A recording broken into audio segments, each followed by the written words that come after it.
Alors, écoutez, de toute façon, il y a pas mal de sujets là qui vont être des réponses qui vont peut-être vous être apportées autour de ces premiers temps, qui est spécifique justement à la préparation de rentrée. Madame Bourget, je suis bien consciente, quand je dis que la rentrée est prête, qu'il y a ici et là, et en particulier là, encore des BNP vacants, ou des profs qui ne sont pas là, tout simplement.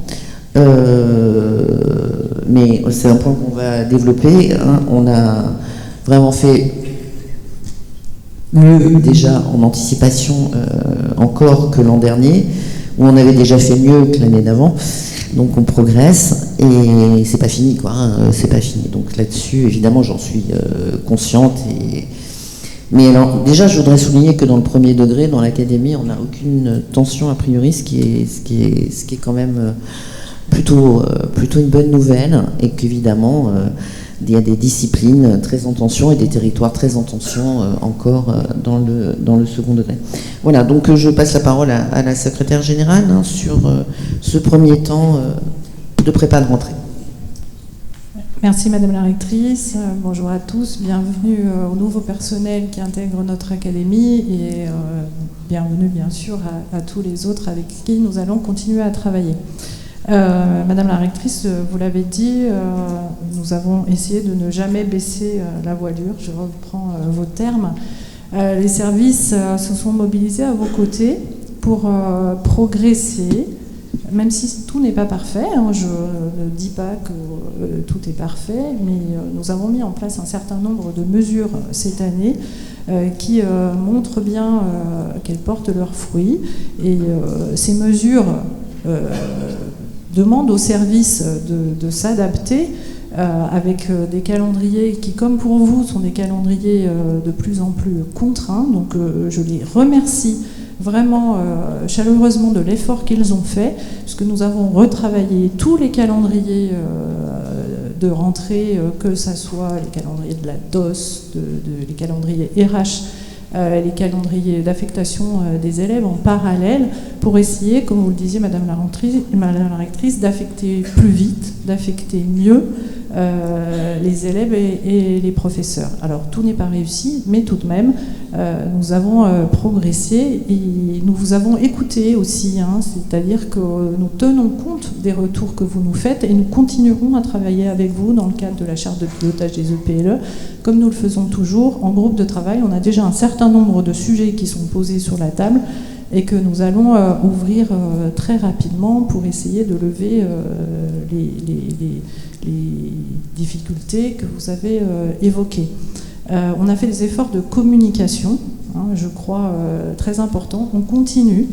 Le fait d'avoir anticipé l'affectation permet au service aussi d'avoir une réponse individuelle beaucoup plus forte à votre rencontre. Hein, c'est l'idée aussi de pouvoir vous donner des informations, parce qu'on sait bien que même si pour nous on est à 1% de BNP non couvert, lorsque ces 18 heures, ces 12 heures, ces 9 heures sont découverts dans vos établissements, c'est compliqué. Donc la vision macro, elle est ce qu'elle est, mais on est tout à fait conscient qu'il faut travailler avec vous pour avancer. On a mis en place un certain nombre de mesures, on va vous en parler. Il y a 3 thèmes qui vont être évoqués ce matin. On va vous faire un point sur la couverture du besoin.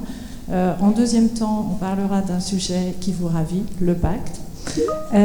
Et en troisième temps, on vous parlera d'une expérimentation d'enseignants remplaçants numériques. Et d'ailleurs, je remercie les établissements qui vont accueillir en leur sein ces enseignants référents remplaçants numériques.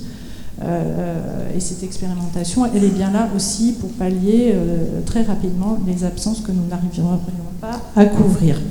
Donc je le rappelle, un calendrier anticipé, une collaboration aussi renforcée avec la cellule de recrutement. Vous savez qu'on a professionnalisé des chargés de recrutement, nous en avons 3 dans notre rectorat aujourd'hui, qui vraiment sont à votre écoute, qui travaillent en transverse avec les partenaires de l'emploi, France Travail, toutes les plateformes, pour accompagner le recrutement de manière qualitative. On publie une offre d'emploi, on donne l'organisation du temps de travail des enseignants, on peut donner l'emploi du temps, et tout ça, on est à votre service pour pouvoir faire ces publications qualitatives et être beaucoup plus réactifs. 3 ETP, c'est pas rien, en transverse entre les services de la DPA, de la DPE, le SAG AESH et en lien avec les DSDEN pour pouvoir améliorer les choses. On a aussi assuré la continuité du service pendant tout l'été. Alors, non pas pour réaliser les affectations, mais pour être au service des usagers et accélérer les processus de paye. Vous savez que l'année dernière, on a eu quelques difficultés de prise en charge sur certains de vos collaborateurs. On a mis en place des outils qui, du coup, sont là aussi pour vous décharger, puisque le contrat, aujourd'hui, il arrive directement à l'intéressé. Vous le voyez, hein, vous en êtes informé dans l'application en question, mais l'intéressé peut le signer sans intervention de votre part.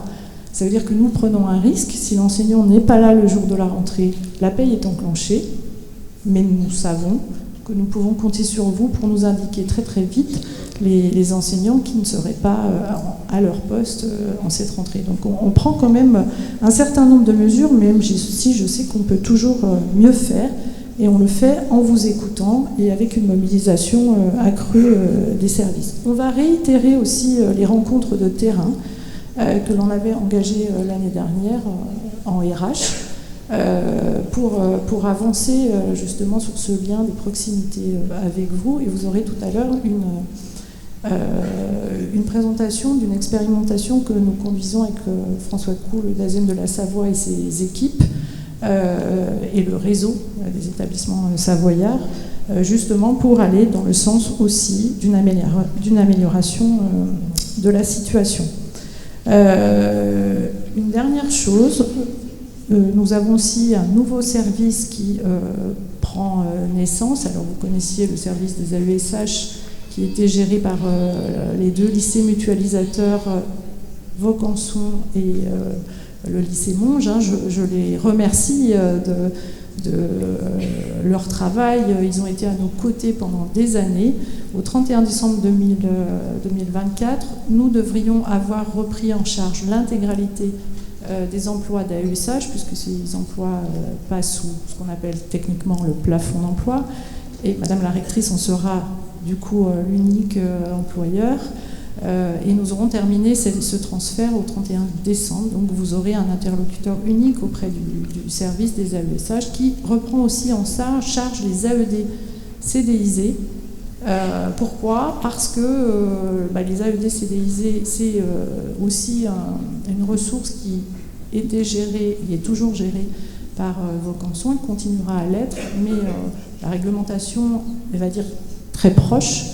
Et nous avons fait ce choix de vous donner un interlocuteur unique auprès de ce service. Voilà, je vais passer la parole à la DRH, Céline Blanchard, qui est à mes côtés, pour vous faire un petit point plus précis sur la situation dans le premier degré et dans le second degré au niveau du recrutement. Bonjour à toutes et à tous. Alors, au regard effectivement de ce qui a été présenté dans les mesures prises et les dispositifs mis en place, un petit focus sur la couverture des besoins pour la rentrée.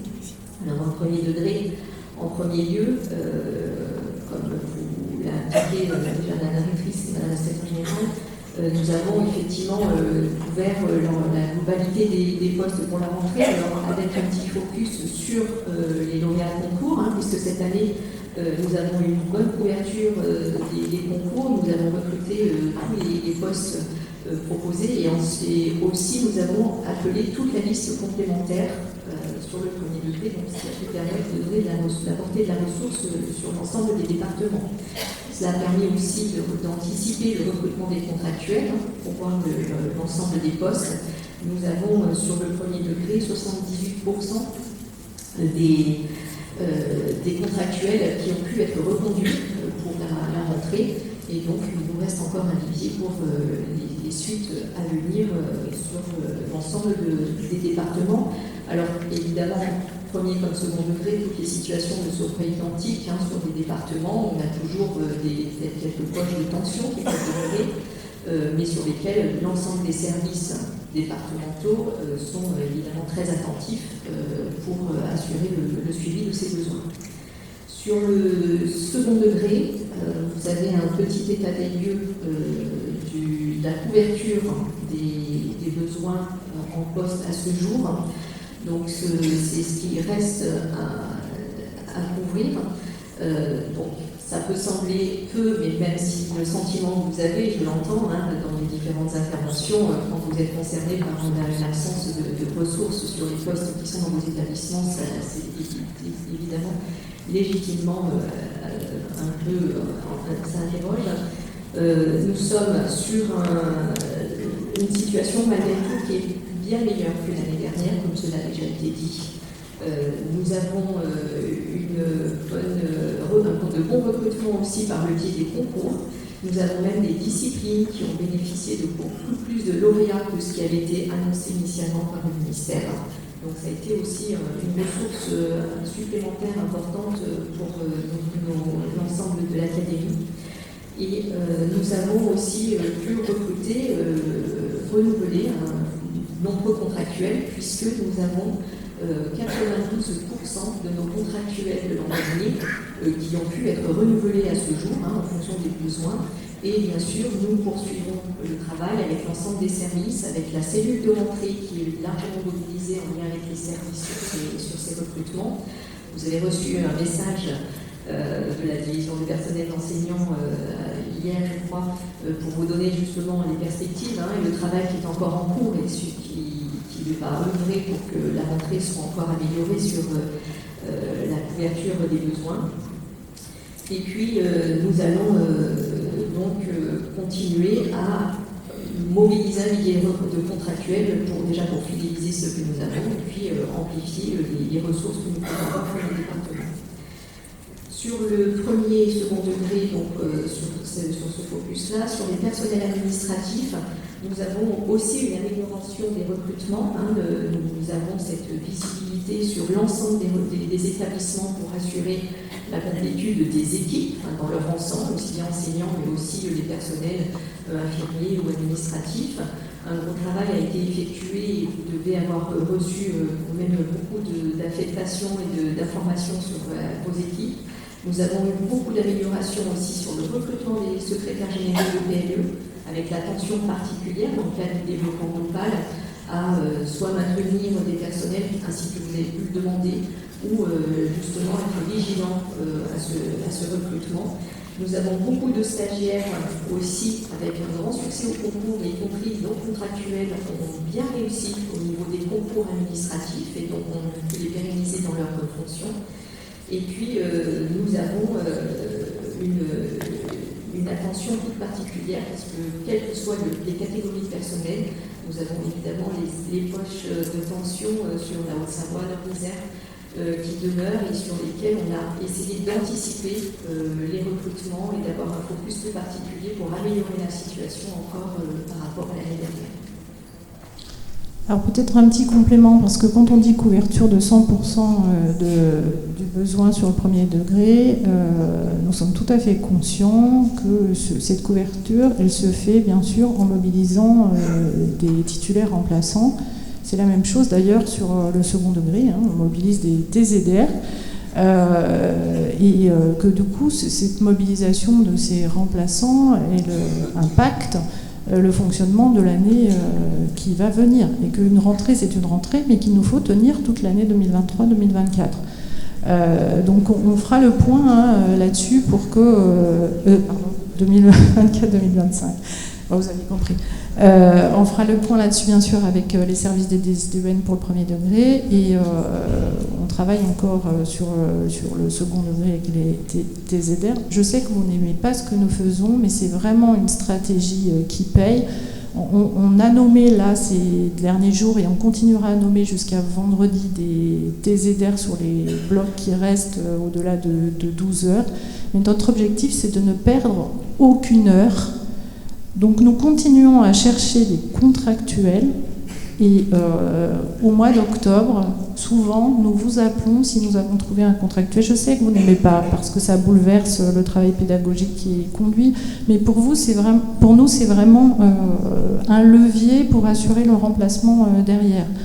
Trouver un contractuel à 12 heures, c'est parfois très compliqué. Donc on essaye vraiment, et on essaiera de le faire le moins possible, mais sachez que j'ai pris cette décision hier d'affecter les TZR à partir de 12 heures, mais que nous reverrons la situation en octobre. Et puis, dernier point, peut-être en complément, je vais très vite parce que le temps tourne, sur Opale.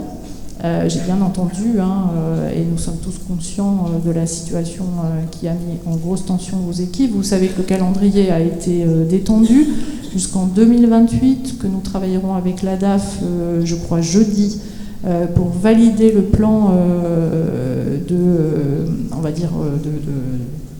en tout cas les établissements qui du coup nous ont sollicité et qui rencontrent des difficultés pour détendre ce calendrier. On a fait un gros effort d'affectation vraiment sur les personnels administratifs. J'en remercie la DPA et j'entends le problème de circulaire sur les entretiens pro, Monsieur Larieux, mais j'oserais vous dire que pour moi la priorité c'était couvrir le besoin.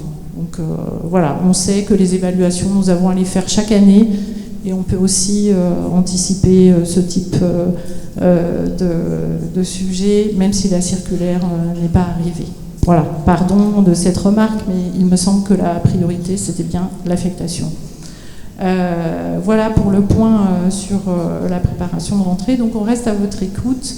On est toujours mobilisé. Jusqu'à vendredi, on affectera. Et la cellule de rentrée est là pour vous aider aussi. Je remercie cette cellule de rentrée. On a des chefs d'établissement qui sont avec nous depuis plusieurs années, des équipes anciennes de la DPE aussi. Donc on continue. Je vais passer la parole à Thierry Homarge parce qu'on veut vous faire aussi un focus, vous l'avez évoqué dans vos déclarations liminaires, sur l'affectation des élèves.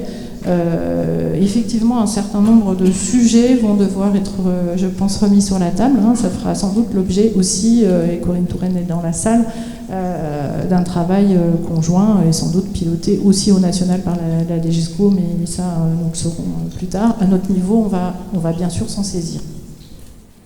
Bonjour à toutes et tous, très heureux de vous retrouver en cette veille de rentrée pour vous parler d'un sujet sur lequel tout le monde sait que je suis un expert, bien entendu, c'est l'affectation des élèves. Non pas que je souhaite me reconvertir, mais parce qu'effectivement il nous faut ensemble nous mobiliser aussi sur ce sujet. Merci, comme vient de le dire Jannick, à Corinne Touraine, au CIO et aux INO pour le travail phénoménal qui a été réalisé depuis quelques semaines, mais surtout merci à vous toutes et tous qui, dans les établissements, conduisez un travail de longue haleine. L'affectation et l'orientation, si on fait un focus aujourd'hui dessus, c'est aussi parce que c'est un travail, comme le disait Madame la rectrice, qui fait partie intégrante de tout ce que nous avons à construire collectivement dans la relation, notamment avec les familles et bien sûr avec les élèves, puisque notre premier objectif et bien entendu de contenter le maximum de nos usagers dans ce service public d'éducation, mais aussi de trouver la bonne place pour chacun des élèves, et c'est un pari que nous portons tous ensemble. Et c'est la raison pour laquelle on est toujours et sans cesse à la recherche du meilleur calendrier, du calendrier le plus adapté, de celui qui crée le moins de difficultés, mais qui de toute façon ne les éludera pas tous, bien entendu. Et ça fait partie de ce travail collectif que nous devons réaliser. Alors, quelques éléments pour cette rentrée 2024. Encore une fois, vous remercier pour le travail qui a été conduit, bien entendu. Vous dire que globalement, dans l'académie de Grenoble, nous constatons une forte stabilité dans l'orientation de l'affectation en seconde générale et technologique. C'est une des particularités. À peu près la stabilité aussi sur l'orientation en seconde professionnelle, mais par contre une notable augmentation en première année de CAP, ce qui est une caractéristique de l'Académie de Grenoble. Alors évidemment qui doit alimenter aussi la réflexion sur la révision de la carte de formation professionnelle. Ça fait référence à ce que Madame la rectrice disait tout à l'heure sur le travail en réseau, sur le travail aussi entre les établissements, sur les territoires et en interdépartemental, bien entendu. Ça, c'est des travails de longue haleine, mais dans l'immédiat, il va nous falloir trouver une place pour chaque élève. Et surtout pour les plus nombreux élèves qui aujourd'hui ne sont pas affectés dans cette académie pour entrer en CAP. Nous n'ignorons pas, et vous l'avez remarqué pour un certain nombre d'entre vous, les difficultés que nous pouvons avoir et que nous pouvons rencontrer dans l'affectation, notamment dans les établissements privés, qui aujourd'hui comptent un nombre de places significatif vacantes, ce qui n'est pas tout à fait le cas dans les établissements publics. Néanmoins, plus de 800 élèves sont encore à accompagner collectivement. Je dis collectivement parce qu'évidemment, tout un travail va être fait, encore 2 tours, ça arrive très vite, c'est demain ou après-demain, la prochaine étape. Donc, on va être tous mobilisés sur le sujet. Merci à chacun d'entre vous. Et puis, on terminera bien entendu au mois de septembre. Mais c'est important parce que si nous ne trouvons pas une solution, il faut que nous puissions guider, accompagner et conserver ces élèves qui aujourd'hui ne sont pas affectés. Et ça fait partie des enjeux et des paris que nous devons porter collectivement. Voilà, je ne rentrerai pas plus dans le détail des chiffres, mais effectivement pour dire, et nous en avons tous conscience, vous l'avez souligné, M. Larbieu, et bien entendu nous sommes d'accord sur le fait qu'il faut tous ensemble travailler sur ce sujet et trouver la meilleure solution. Je reste persuadé que c'est encore une fois un travail de longue haleine sur l'année complète.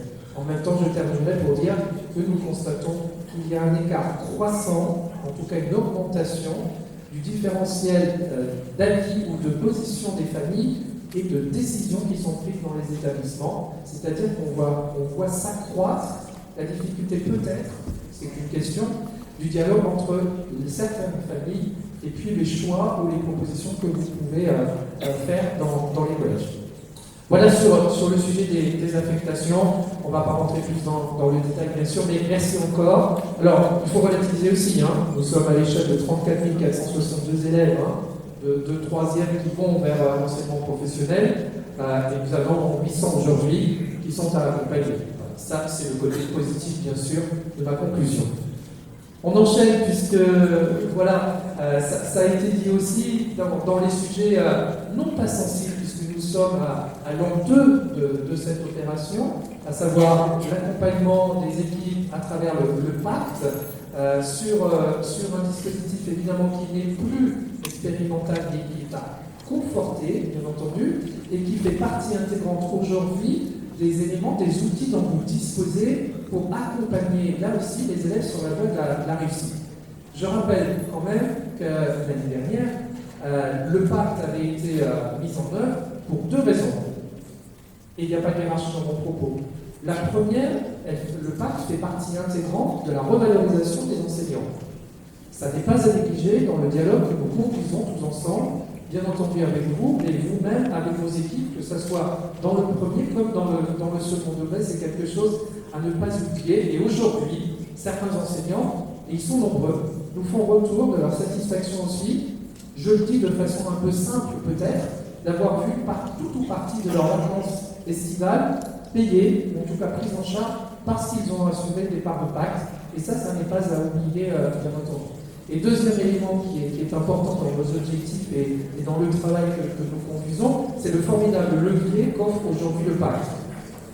Les chefs d'établissement sont nombreux à m'avoir dit, et je pense que mes collègues ont dit la même chose, dans les échanges et les dialogues que nous avons avec vous, les entretiens individuels souvent, à dire aujourd'hui, nous voyons toquer à notre porte, plus ou moins discrètement d'ailleurs, des enseignants qui l'année dernière s'érigeaient contre la mise en œuvre du pacte, et qui aujourd'hui disent moi aussi je voudrais en bénéficier, moi aussi je souhaiterais en profiter.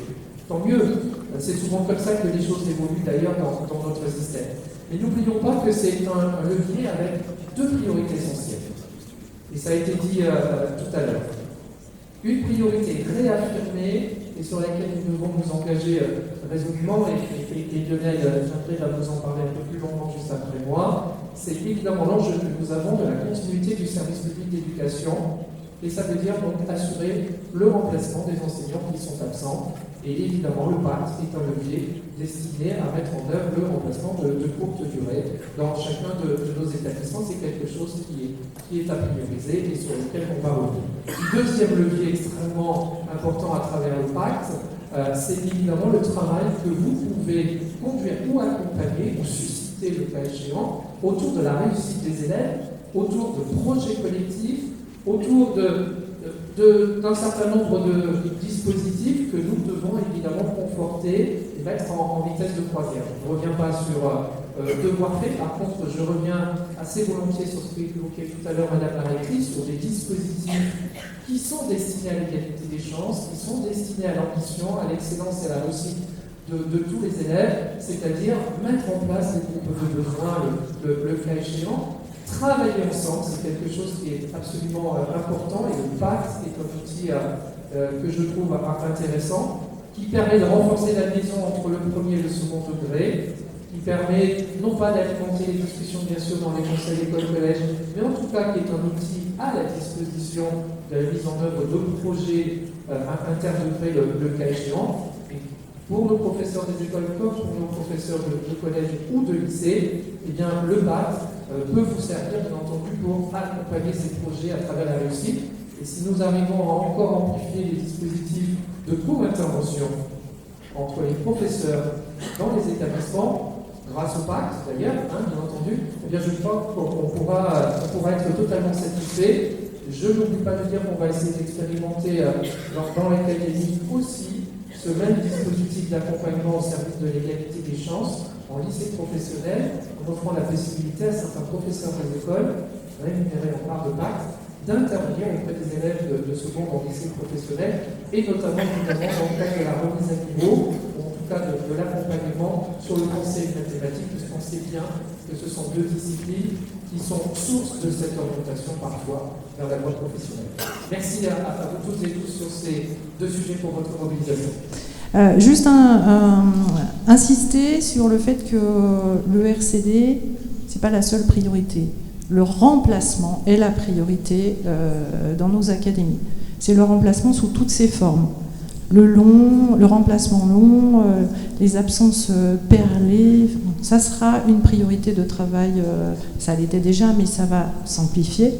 Et c'est aussi le choix que nous avons fait d'avoir un référent, qui n'est pas qu'un référent RCD, mais bien un référent en remplacement. On va mettre en place un plan d'action pour essayer ensemble, parce que nous avons aussi des actions à conduire de notre côté, des actions RH, notamment pour accompagner les enseignants sur des absences perlées. Ces enseignants, il faut qu'on puisse les voir pour gérer les enseignants qu'on dit entre nous indisponibles, ce genre de choses, et qui derrière viennent contrarier le fonctionnement de vos établissements. Donc, je le redis, le plan d'action que nous mettrons en œuvre dans l'académie, c'est un plan d'action remplacement et pas que focalisé sur le RCD, même si le RCD est une des priorités de ce plan remplacement. Notre objectif, c'est que ce remplacement ne dégrade pas les conditions d'apprentissage des élèves. Et je crois que là, on ne peut qu'être tous d'accord. Ce n'est pas le RCD pour le RCD. Le RCD engage derrière des absences de profs vers des élèves qui peut-être ont certainement besoin de pouvoir avoir les cours auxquels ils ont droit pour accéder à un niveau d'apprentissage élevé. Je vais passer la parole à Lionel Jeanneret sur notamment le pilotage. Là, plus particulièrement, on fait une focale sur le RCD. Merci, bonjour à tous. En effet, donc, pourquoi je vous parle du RCD? C'est parce que déjà on me l'a demandé, mais aussi c'est parce que je crois, en étant personnel d'encadrement, je suis en fait convaincu que, comme pour tout dispositif, ça doit trouver du sens aux yeux des enseignants, les enseignants étant les premiers acteurs, et c'est les acteurs principaux du RCD. Et pourtant, on s'adresse à vous en tant que pilotage. Et c'est peut-être cette articulation-là que je vais essayer d'aborder avec vous assez rapidement. Donc en fait, donner du sens, on va la trouver dans la cohérence, et c'est cette cohérence qui va faciliter l'adhésion en fait des personnels. Souvent, vous en faites le constat, nous en faisons le constat aussi, que c'est souvent dans cette perte de sens que du coup, on n'a pas l'adhésion en fait des acteurs. Donc, pour discuter de ce sujet qui est souvent perçu comme une simple solution de secours, d'une manière de pallier l'absence imprévue d'un enseignant, mais qui peut se révéler aussi être un outil stratégique puissant pour le pilotage de nos établissements. Donc le remplacement de courte durée dans un contexte où l'efficacité de l'enseignement et comme le disait Madame la Secrétaire Générale aussi, l'engagement des élèves, c'est-à-dire en fait la qualité en fait de la pédagogie qui leur est dispensée, sont au cœur de nos préoccupations. Il est impératif de considérer chaque levier à notre disposition pour maintenir et renforcer la continuité pédagogique. Donc pour parler en fait de cette cohérence et de ce renforcement de cette continuité, ce que je vous propose, c'est peut-être de revenir finalement à ce qui est la base finalement de tout cela, c'est-à-dire finalement un petit peu les textes. Et puis je me suis penché un petit peu sur le guide du RCD, et ça sera d'autant plus intéressant, c'est qu'en fait on reviendra aussi vers vous cette année, parce que le plan RCD qui vous a été demandé l'année dernière, il vous sera de nouveau en fait redemandé, et il va falloir aller un tout petit peu plus loin que simplement cette coquille, cette organisation, ou tout au moins un plan d'organisation, mais vraiment une évaluation, un diagnostic en fait de ce remplacement de courte durée. Et donc ce guide nous dit aussi que bien sûr il s'agit en fait de ne prendre en compte que les remplacements de courte durée, c'est-à-dire destinés à couvrir les absences inférieures ou égales à 15 jours, qui apparaît comme un levier incontournable en vue d'améliorer la continuité du service public et de contribuer ainsi à la réussite de tous les élèves, et que ce sont bien sûr les chefs d'établissement, mais surtout leurs équipes, qui sont le plus à même et au plus près du terrain pour répondre aux besoins de manière pertinente à la réactivité nécessaire. Donc pour ça, en fait, on a plusieurs leviers qui peuvent être utilisés. Donc dans ces leviers, le premier, c'est d'agir sur les absences. Alors, Madame la Secrétaire Générale le disait, il y a des absences qui sont institutionnelles, et puis Jean-Christophe Larbaud viendra après tout à l'heure vous donner quelques éléments aussi sur la manière dont nous, au plan académique, on réduit en fait ces absences, mais chercher à réduire les absences générées par le fonctionnement pédagogique et éducatif de l'établissement se discute en équipe au sein de l'établissement. Pour cela, le guide RCD met à votre disposition, vous propose quelques pistes que bon nombre d'établissements ont déjà mises en place. Donc là, en fait, c'est par exemple anticiper les activités générées des absences, c'est les grouper sur des temps communs, évaluer les opportunités de dernière minute. Est-ce que finalement, ça vaut le coup de répondre à juste une opportunité, où on va mobiliser peut-être 3 enseignants qui vont libérer sur une journée l'ensemble de leur classe pour un groupe d'élèves qui peut-être bénéficiera en fait de cette activité, etc., etc. Tout ça se discute. Le deuxième point, en fait, c'est renforcer la coordination pédagogique. Donc les remplaçants, c'est-à-dire ceux qui vont accepter en fait le pacte, ils doivent être intégrés dans les équipes pédagogiques, et une coordination avec les enseignants titulaires permet d'assurer une continuité pédagogique en partageant les progressions de cours, les évaluations en cours, les attentes en termes de discipline et d'engagement des élèves. Ça nécessite donc obligatoirement une mise en place d'outils de communication fluide et de création de supports communs au sein des établissements. Deuxième, ça va être de capitaliser en fait les compétences internes, c'est-à-dire qu'aussi, c'est en fonction aussi de vos ressources, en fonction des qualités en fait des personnels que vous avez, que vous pourrez en fait maintenir en fait et organiser finalement votre plan spécifique de RCD. Créer un vivier de remplaçants spécialisés, c'est-à-dire qu'aussi, dans ce remplacement, ceux qui accepteront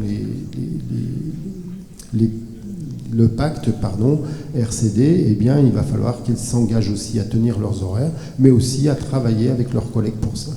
Donc impliquer les équipes dans la gestion de remplacement, et Madame la Secrétaire Générale le disait aussi, c'est de travailler aussi avec les services pour pouvoir prévenir aussi ces enseignants qui perdent aussi parfois le sens de leur action, et qui du coup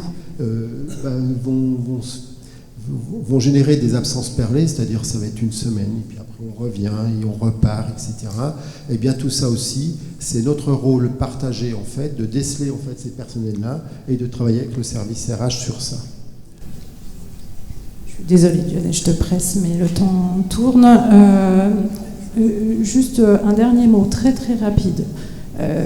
Vous avez devant vous la répartition des motifs d'absence RCD qui caractérisent l'académie. On voit très bien que vous avez une action à conduire, mais nous en avons une aussi à conduire sur ce qu'on appelle les absences institutionnelles. Alors, on sait aussi que ces remontées qui se font dans les bases, elles ne seront pas totalement exactes, puisqu'on a une manière de décrire dans les applications les absences des enseignants qui n'est pas forcément la bonne et qui, du coup, ne traduit pas forcément ce qui se passe en réalité. Je redis que c'est un levier au service des apprentissages des élèves et que nous devons travailler tous ensemble pour essayer d'améliorer la couverture de ce RCD. Vous allez être destinataire là, à l'issue de ce séminaire, d'une petite demande de notre part. Monsieur Larieux a dit tout à l'heure que certains établissements avaient obtenu une dotation pacte RCD, puisque cette dotation elle est fléchée, vous ne pouvez l'utiliser pour autre chose, qui ne suffit pas à couvrir ce que vous souhaitez mettre en œuvre. Par contre, effectivement, pour d'autres établissements, cette dotation, elle est trop importante. Notre idée, c'est bien sûr de pouvoir servir le mieux possible tous les établissements. Donc, on va vous demander de nous dire ce que vous êtes en capacité de faire très très vite, là, pour pouvoir redistribuer vers les établissements qui le demandent les parts de pacte sur le RCD. Pourquoi on a fait ce choix, Monsieur Larieux, de répartir la dotation comme nous l'avons fait? C'était pour être équitable aussi avec des établissements qui ont démarré peut-être moins vite que les autres et qui aujourd'hui seraient en mesure de travailler sur ce RCD avec le pacte. Je rappelle que c'est la ressource prioritaire, enfin c'est le financement prioritaire, que nous aurons très peu d'HSE, que la variable HSE c'est une variable d'ajustement, vous en aurez quelques heures, mais vous l'avez dit aussi, les contraintes budgétaires sont là, et les HSE ne seront pas à la hauteur de ce qu'elles ont été les années précédentes. Donc je vous invite à mobiliser ce pacte RCD pour couvrir le remplacement. La rémunération est très favorable. Je pense que en tout cas les peurs que pouvaient avoir certains enseignants sur ce sujet peuvent être levées aujourd'hui. Donc on va vous transmettre une petite enquête, je vous remercie d'y répondre. Je sais que c'est encore une enquête de plus, mais c'est vraiment important pour vos collègues, pour ceux qui n'ont pas assez d'unités, pour qu'on puisse vraiment mobiliser l'ensemble des unités sur le dispositif et travailler ensemble pour l'apprentissage des élèves. Vous aurez aussi à votre disposition ce document pour votre établissement. Vous verrez, ne vous en formalisez pas, vous allez nous dire, parce qu'on l'a testé auprès de certains d'entre vous, mais c'est pas juste, c'est pas vrai, moi j'ai pas ça, j'ai beaucoup plus que ça. Sauf que n'empêche, c'est ce qui remonte au niveau national, et c'est avec ça que nos usagers, dans les PPG, vérifient la manière dont nous rendons le service que nous devons rendre aux élèves. Donc il est important que nous travaillions sur la manière dont vous allez saisir dans les bases. Ça fera l'objet d'une formation obligatoire des PERDIR au niveau national. Donc ça sera un module que nous allons mettre en place.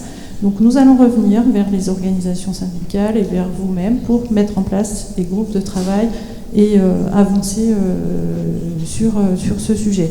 Un petit point quand même sur la formation qui est un levier très important pour réduire ce RCD. Je vais donner la parole à Jean-Christophe. On fait très très vite, je suis désolée, on est très en retard. Le dernier point sera très très court et on passera la parole à la seconde table ronde. Merci Louis. Simplement pour redire qu'il y a deux lignes directrices fortes que vous avez données, Madame la Rectrice, au niveau des formations. Vous l'avez dit, c'est le maintien du volume et de la qualité de la formation. Et puis aussi, nous devions nous efforcer de ne pas mobiliser davantage les fins de journée, les mercredis et les vacances pour réaliser ces formations. Alors, ce n'était pas un grand défi, c'était un très grand défi. Mais c'était enthousiasmant parce qu'on s'est posé des questions sur l'organisation de la formation qu'on ne se posait pas. Et donc, on a travaillé en groupe pluricatégoriel, des chefs d'établissement, des inspecteurs, des formateurs, des enseignants, des représentants des personnels, Et on a essayé de creuser différentes pistes, je vous en cite 3, mais il y en a d'autres, bien sûr. Anticiper le plus possible les dates de formation. Déployer des formations sur les temps où les enseignants sont moins sollicités par le face-à-face pédagogique. Les après-midi plutôt que le matin, les lundis, les vendredis plutôt que les mardis et les jeudis. Et puis à faire des formations plus courtes et plus en proximité des lieux d'exercice des personnes. En 23-24, en commençant à déployer cette stratégie, ce sont 60% des heures de formation qui se sont déroulées en face-à-face pédagogique. Alors bien sûr, à l'échelle des établissements et suivant les mois, c'est 10 à 25% des absences que vous connaissez qui sont dues à la formation. Mais en 24-25, on va faire mieux. Pourquoi on va faire mieux? Parce qu'on a essayé d'actionner tous ces leviers, et on en trouvera sans doute d'autres. D'abord, anticiper les dates de formation. Le plan inscription individuelle, 90% des dates de formation que choisissent les collègues actuellement sont mises dans le programme académique de formation. Pour les formations en public destinées, on va s'efforcer de les anticiper 8 semaines à l'avance. On va essayer aussi d'étaler davantage les formations sur toute l'année. Là, on avait une grosse concentration de formation de février dernier. Et puis, pour les formations les plus longues, on a essayé d'identifier les jours de la semaine pour que les enseignants et vos équipes puissent anticiper ces formations-là. Pour les formations d'initiative territoriale, on va imposer le modèle, parce que ce modèle se serait heurté à vos contextes locaux qui sont différents. Et donc là, on laisse la main aux établissements, mais en tout cas, on est convaincu qu'en activant tous ces leviers et d'autres qu'on va trouver ensemble, on va améliorer les données que nous présentons aujourd'hui.